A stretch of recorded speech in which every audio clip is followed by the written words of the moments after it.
कांग्रेस के राष्ट्रीय अधिवेशन के बाद राहुल गांधी एक बार फिर 2 दिन के गुजरात दौरे पर रहेंगे। दरअसल राहुल गांधी बिना देरी के गुजरात में पार्टी के संगठन को नया रूप देना चाहते हैं। मंगलवार को अरावली से खुद राहुल गांधी संगठन में किए जाने वाले बदलावों की शुरुआत करेंगे।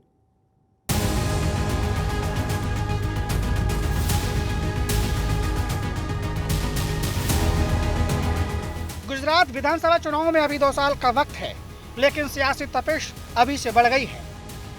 कांग्रेस पार्टी के राष्ट्रीय अधिवेशन के बाद राहुल गांधी एक बार फिर 2 दिन के गुजरात दौरे पर पहुंच रहे हैं। दरअसल कांग्रेस पार्टी ने गुजरात में जमीनी स्तर पर कैडर तैयार करने के लिए कमर कस ली है और इसके लिए बाकायदा एक नई टीम तैयार की गई है, जो पूरे गुजरात में कांग्रेस के संगठन को फिर से खड़ा करने के लिए मोर्चा संभालने वाली है। इससे पहले मंगलवार को अरावली जिले में राहुल गांधी 43 राष्ट्रीय और 183 प्रदेश पर्यवेक्षकों के साथ मीटिंग करेंगे और इसी मीटिंग में कांग्रेस कार्यकर्ताओं में नई जान फूंकने का फाइनल एक्शन वाला प्लान तैयार किया जाएगा। मुझे खुशी है कि इस बड़े काम का पायलट प्रोजेक्ट को गुजरात से इम्प्लीमेंट करने का पार्टी ने डिसीजन लिया है। मैं धन्यवाद करता हूं कांग्रेस हाईकमांड का कि इसका इम्प्लीमेंटेशन पायलट प्रोजेक्ट गुजरात से होगा। 15 और 16 तारीख तय हुई है। 15 तारीख को ओरिएंटेशन हमारे ऑब्जर्वर्स का होगा और 16 तारीख को हमारा अरवली डिस्ट्रिक्ट है, जहां ट्राइबल भी है, जहां अर्बनाइजेशन भी है, मिक्स है, उस डिस्ट्रिक्ट में पायलट प्रोजेक्ट होगा। धन्यवाद करता हूं राहुल गांधी जी का कि उन्होंने दोनों दिन गुजरात में देने के लिए अपना समय दिया है, तो उनके आने से एक ऊर्जा मिलेगी और जो लॉन्चिंग है, जो पायलट प्रोजेक्ट है, उसमें सफलता रहेगी। माना जा रहा है कि बीजेपी की तरह कांग्रेस भी अब गुजरात को सियासी प्रयोगशाला बनाने की कोशिश में जुटी है। जिस तरह से राहुल गांधी गुजरात के मोर्चे पर एक्टिव हुए हैं, उसके बाद चर्चा शुरू हो गई है कि क्या बाकी राहुल गांधी 2027 के चुनाव में बीजेपी के लिए मुश्किल खड़ी कर सकते हैं। बहुत बड़े बड़े नाम जिन्होंने पूरा स्टेट संभाला है या जिन्होंने कैबिनेट मिनिस्टर के तौर पे काम किया है, वो एक डिस्ट्रिक्ट लेवल पे जाने के लिए, काम करने के लिए तैयार है। प्रदेश की ओर से भी जो नाम तय करने थे, तो एक गाइडलाइन बनाई गई कि कोई नेता नाम निकाल के दे दे, इसको रख दो, उसको रख दो, ऐसे नहीं। ये तय हुआ कि political affairs committee, MP, MLA, ex MLA, x MP, जो जिला के परिषद में अध्यक्ष रहे हो, मेयर रहे हो, एक्स मेयर हो, लीडर ऑफ अपोजिशन जिला या कॉरपोरेशन में रहे हो, उन्हीं में से नाम को चुना गया। हमारे 4 फ्रंटल ऑर्गेनाइजेशन और 4 जो हमारे मेन सेल डिपार्टमेंट, उनके मुखिया, उनमें से नाम तय करके हर डिस्ट्रिक्ट में 4 नाम वो और एक सेंट्रल का नाम, 5 लोगों का पंच। हमारे वहाँ कहता है कि पंच है परमेश्वर है, तो उसी तरह से 5 लोग जाके काम करेंगे और उसका फायदा मिलेगा। 2024 के लोकसभा चुनाव के बाद संसद में बतौर नेता प्रतिपक्ष राहुल गांधी ने सदन में कहा था कि कांग्रेस पार्टी गुजरात भी जीत कर दिखाएगी। यही वजह है कि राहुल गांधी ने तैयारी अभी से शुरू कर दी है। कांग्रेस जिला स्तर पर कार्यकर्ता सम्मेलन आयोजित करेगी। बूथ और ब्लॉक स्तर पर संगठन को मजबूत करने पर फोकस रहेगा। कांग्रेस ने सोशल मीडिया मोबिलाइजेशन रणनीति बनाई है, जो जिला स्तर पर होगी। आगे की प्रक्रिया में कांग्रेस बीजेपी सरकार की नाकामियों को जनता तक पहुंचाएगी। इसके लिए कांग्रेस घोषणा पत्र और पैम्फलेट का सहारा लेगी। साथ ही पार्टी जनता को बताएगी कि गुजरात में कांग्रेस क्यों जरूरी है। बीजेपी और कांग्रेस दोनों ही पार्टियों के लिए गुजरात सियासत का एक बड़ा एपिसेंटर बनता दिख रहा है। गुजरात की सत्ता पर 3 दशक से बीजेपी का कब्जा बरकरार है।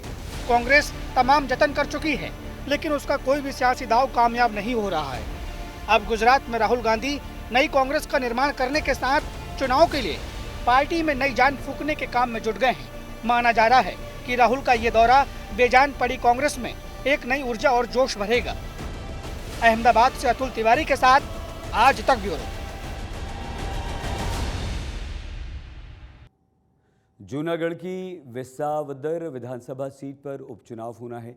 क्या इस चुनाव में कांग्रेस और आम आदमी पार्टी के बीच चुनावी समझौता हो सकता है? यह प्रश्न इसलिए क्योंकि आम आदमी पार्टी के गुजरात प्रभारी गोपाल राय ने इसके संकेत दिए। उन्होंने कहा कि वाफ उपचुनाव में आम आदमी पार्टी ने कांग्रेस का समर्थन किया था, अब कांग्रेस को भी समर्थन करना चाहिए। जहां तक कांग्रेस की बात है तो पिछले दिनों जब लोकसभा के बाद उपचुनाव हुए थे गुजरात में, वहां पर हमारी पार्टी के नेताओं ने कांग्रेस का समर्थन किया था, कैंडिडेट नहीं खड़ा किया था। हम सब लोगों को ये उम्मीद है कि कांग्रेस जो भाजपा की जो तानाशाही है, भाजपा की जो किसान विरोधी नीतियां हैं, भाजपा की जिस तरह से दमनकारी नीतियां हैं, उसको देखते हुए विसावदर में भाजपा को हराने में सहयोग करेगी। 87 विसावदर विधानसभा का पेटा बाई इलेक्शन आने वाला है। वो इलेक्शन में कांग्रेस पार्टी आम आदमी पार्टी के साथ गठबंधन में उतरने वाली नहीं है। ये कांग्रेस पार्टी स्वतंत्र चुनाव लड़ेगी। और रही बात आम आदमी पार्टी के चुनाव के प्रचार की, तो मैं ये कहना चाहता हूँ कि ये लोकशाही है, सभी पार्टी ये चुनाव लड़ सकती है। पर इतना ज़रूर कहना चाहता हूँ कि आगामी समय में कांग्रेस पार्टी जुनून थी पूरी ताकत से ये चुनाव लड़ेगी और जीतेगी। गुजरात एटीएस और कोस्ट गार्ड को ज्वाइंट ऑपरेशन में बड़ी सफलता मिली। पोरबंदर के पास समुद्र में 300 किलो ड्रग्स पकड़ी गई। दाम 1800 करोड़ रुपए बताया जा रहा है। ड्रग्स की ये खेप पाकिस्तान से तस्करी करके लाई जा रही थी। इस दौरान सर्च टीम को देखकर तस्कर घबरा गए। गिरफ्तारी से बचने के लिए ड्रग्स को फेंककर फरार हो गए।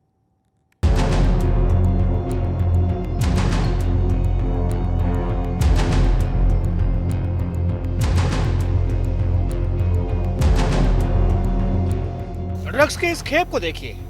काले रंग के इन बड़े बड़े पैकेट्स में 300 किलो से अधिक ड्रग्स हैं, जो पोरबंदर के पास समुद्र से जब्त किया गया है। एटीएस और कोस्ट गार्ड ने एक जॉइंट ऑपरेशन में यह कामयाबी हासिल की है। इस ड्रग्स की कीमत 1800 करोड़ रुपए बताई जा रही है। ये जो मटेरियल इन लोगों ने फेंक दिया था, इस मटेरियल को रिकवर करने के प्रयास हाथ रखे गए और लगभग 311 जो पैकेट्स हैं वो रिकवर किए गए हैं।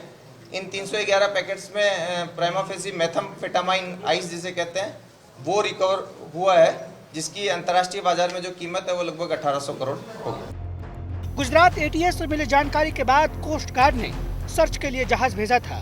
अंधेरे के बीच कोस्ट गार्ड की टीम ने एक बोट को स्पॉट किया, जिसके बाद घबराए तस्करों ने ड्रग्स को समुद्र में फेंका और अंतर्राष्ट्रीय सीमा पार करके पाकिस्तान के कब्जे वाले समुद्री इलाके की ओर फरार हो गए। कोस्ट गार्ड के शिप द्वारा जो ये इंफॉर्मेशन वाली जगह है, 12 और 13 तारीख की रात के दरमियान वहाँ पे वो पहुँचे। उनके रडार पे एक छोटी फिशिंग बोट पाकिस्तानी दिखाई भी दी। उस बोट को पकड़ने के लिए जब इंडियन कोस्ट गार्ड का शिप वहाँ पहुँचा तो इस फिशिंग बोट ने भी कोस्ट गार्ड के शिप को थोड़ी दूर से ऑब्जर्व कर लिया था। इसलिए इनका जो स्टैंडर्ड रिएक्शन होता है कि ये लोग बोट में जो रखा हुआ माल है वो पहले फेंक देते हैं, ताकि इनके पकड़े जाने की कंडीशन में ये लोग अपने आप को निर्दोष बता सकें कि हमारे पास से किसी भी माल की रिकवरी नहीं हुई है। और साथ साथ इन लोगों ने पाकिस्तान के बॉर्डर की तरफ भागना चालू किया। गुजरात के गृह मंत्री हर्ष संघवी ने अपने आधिकारिक एक्स अकाउंट पर इसकी जानकारी दी। उन्होंने लिखा, यह ऑपरेशन ड्रग तस्करी से निपटने में सुरक्षा एजेंसी की प्रभावशीलता को प्रदर्शित करता है। ड्रग्स की जब्ती समुद्र तट पर मादक पदार्थों की तस्करी को रोकने के प्रयासों का हिस्सा है। पिछले 7 साल में भारतीय समुद्री सीमा से 10,000 करोड़ से अधिक का ड्रग्स पकड़ा जा चुका है, जिसके साथ 77 पाकिस्तानी समेत 163 आरोपी दबोचे गए हैं। हालांकि इस बार ड्रग तस्कर फरार होने में कामयाब हो गए। फिलहाल एटीएस ये पता लगाने की कोशिश कर रही है कि ड्रग्स की ये खेप कहां पहुंचाई जानी थी। ब्रजेश दोषी के साथ आज तक ब्यूरो। सूरत की डायमंड कंपनी के वाटर कूलर में जहर मिलाने की साजिश का पर्दाफाश हो गया। सूरत पुलिस ने इस गुत्थी को सुलझाते हुए कंपनी के मैनेजर को गिरफ्तार किया। पुलिस पूछताछ में क्या खुलासा हुआ, इस रिपोर्ट में देखिए।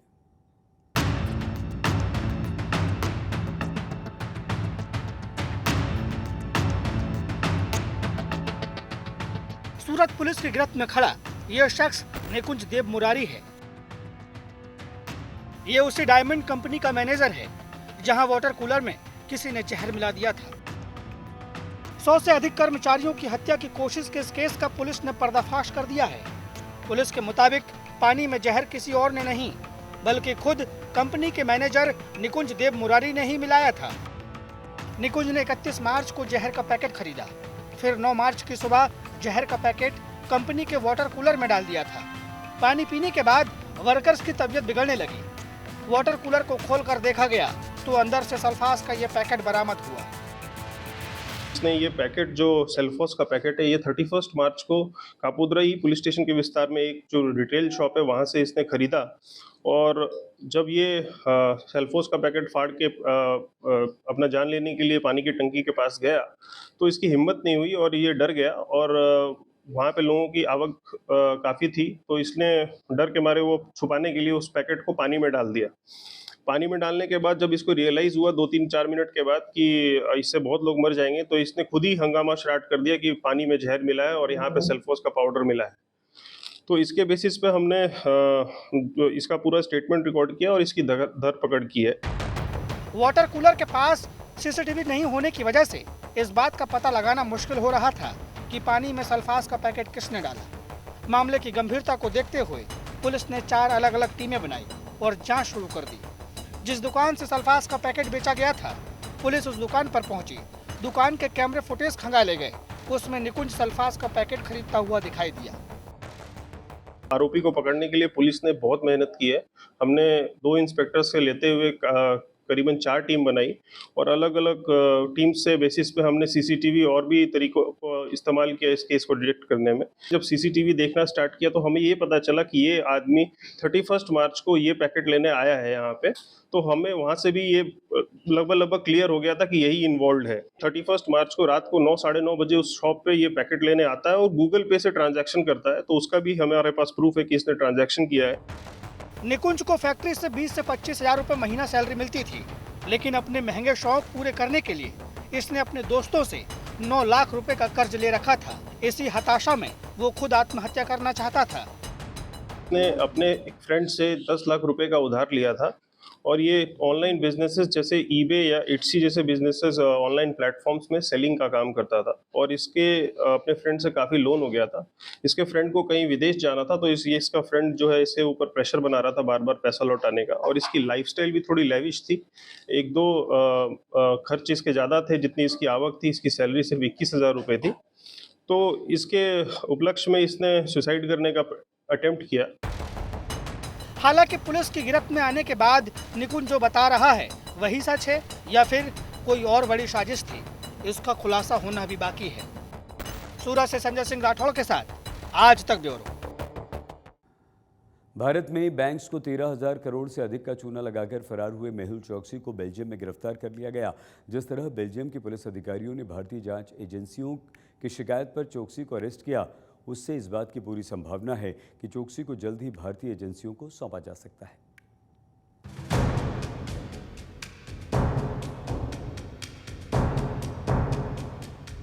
गिरफ्त में आया भगोड़ा कारोबारी मेहुल चोकसी। बेल्जियम में चोकसी को किया गया गिरफ्तार। स्विट्जरलैंड भागने की फिराक में था चोकसी। चोकसी ने पीएनबी को लगाया हजारों करोड़ का चूना। गिरफ्तारी के बाद बेल्जियम से चोकसी के प्रत्यर्पण की तैयारी। पंजाब नेशनल बैंक को 13,000 करोड़ से ज्यादा की शपथ लगाकर देश छोड़कर फरार होने वाले हीरा कारोबारी मेहुल चोकसी को गिरफ्तार कर लिया गया है। चोकसी को बेल्जियम के एंटवर्प में बेल्जियम पुलिस ने गिरफ्तार किया है। चोकसी बेल्जियम में अपनी पत्नी के साथ रह रहा था। सूत्रों के मुताबिक भारतीय जांच एजेंसियों की अपील के बाद शनिवार यानी 12 अप्रैल को उसकी गिरफ्तारी हुई है और फिलहाल उसे जेल में रखा गया है। भगोड़े डायमंड ट्रेडर मेहुल चोकसी, जो कि बेल्जियम पुलिस ने अब उसे प्रोविजनल अरेस्ट कर डिटेन कर रखा है बेल्जियम में। आपको बता दें कि यही वो दफ्तर है, एनफोर्समेंट डायरेक्टरेट प्रवर्तन निदेशालय का वही दफ्तर है जहां पर मेहुल चोकसी के खिलाफ जो पंजाब नेशनल बैंक का फ्रॉड केस है वो इन्वेस्टिगेट किया जा रहा है। और इसी दफ्तर से एक्सट्रेडिशन रिक्वेस्ट भेजी गई थी मेहुल चोकसी की। भारतीय जांच एजेंसियों की तरफ से बेल्जियम पुलिस अधिकारियों को चोकसी को गिरफ्तार करने के लिए कोर्ट की तरफ से जारी गिरफ्तारी वारंट का जिक्र किया गया था। यह वारंट मुंबई की एक अदालत ने मई 2018 में जारी किए थे। मुंबई की एक स्पेशल पीएमएलए कोर्ट ने एक नॉन बेलेबल वारंट इशू की थी मेहुल चोकसी के खिलाफ, और ये एक ओपन एंडेड वारंट थी, मतलब इसमें कोई तारीख नहीं थी उसके हाजिर किए जाने की। इसीलिए वो वारंट अभी भी जारी था और उसी वारंट को पेश करते हुए ईडी ने बेल्जियन पुलिस से मेहुल चोकसी का प्रत्यर्पण मांगा। मेहुल चोकसी बेल्जियम में अपनी पत्नी प्रीति चोकसी के साथ रह रहा था। प्रीति के पास बेल्जियम की नागरिकता है और मेहुल ने भी प्रीति के जरिए एफ रेजिडेंसी कार्ड हासिल किया था। अधिकारियों का दावा है कि चोकसी ने रेजिडेंसी कार्ड हासिल करने के लिए फर्जी दस्तावेजों का सहारा लिया था। एफ रेसिडेंसी कार्ड वो कार्ड होता है जिसके तहत आपको टेम्पररी रेसिडेंसी दी जाती है उस देश की, जो कि अगर आपकी पत्नी या रिश्तेदार उस देश के नागरिक हैं तो आपको एफ रेसिडेंसी कार्ड दिया जा सकता है। इसके आगे की प्रोसेस होती है एफ प्लस रेसिडेंसी कार्ड, जो कि एक परमानेंट रेसिडेंसी कार्ड है। वो लेने की फिराक में था मेहुल चोकसी।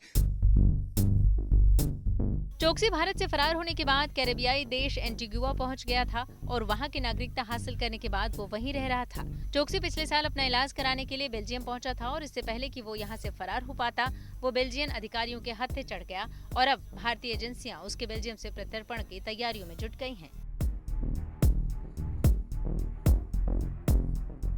हमने भगोड़ा अधिनियम कानून भी लेकर आया और उसी का ही नतीजा रहा कि आज बेल्जियम में मेहुल चोकसी गिरफ्तार हुआ है और कानूनी प्रक्रिया पूर्ण होते ही उसको भारत में लाया जाएगा। कितनी बड़ी सफलता मान? बहुत बड़ी सफलता है ये, अभी और भी सफलता प्राप्त करना बाकी है।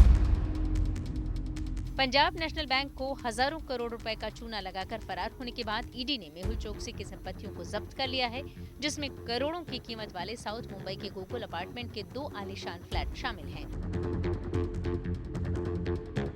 मेरे पीछे जो आप बिल्डिंग देख रहे हैं यह है गोकुल अपार्टमेंट वालकेश्वर, मेहुल चोकसी का घर। यहाँ पर 901 और 1001 ये 2 फ्लैट मेहुल चोकसी के हैं, जो फिलहाल ईडी और सीबीआई के अटैचमेंट में हैं। ईडी और सीबीआई ने ये दोनों फ्लैट अटैच किए हुए हैं पीएमबी फ्रॉड केस में।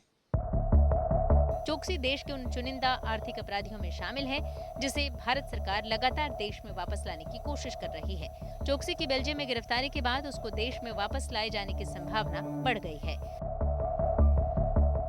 दिव्येश सिंह, मुंबई। आज तक गुजरात के इस बुलेटिन में फिलहाल इतना ही। आप प्लीज़ अपना बहुत ख्याल रखिएगा। देखते रहिए आज तक।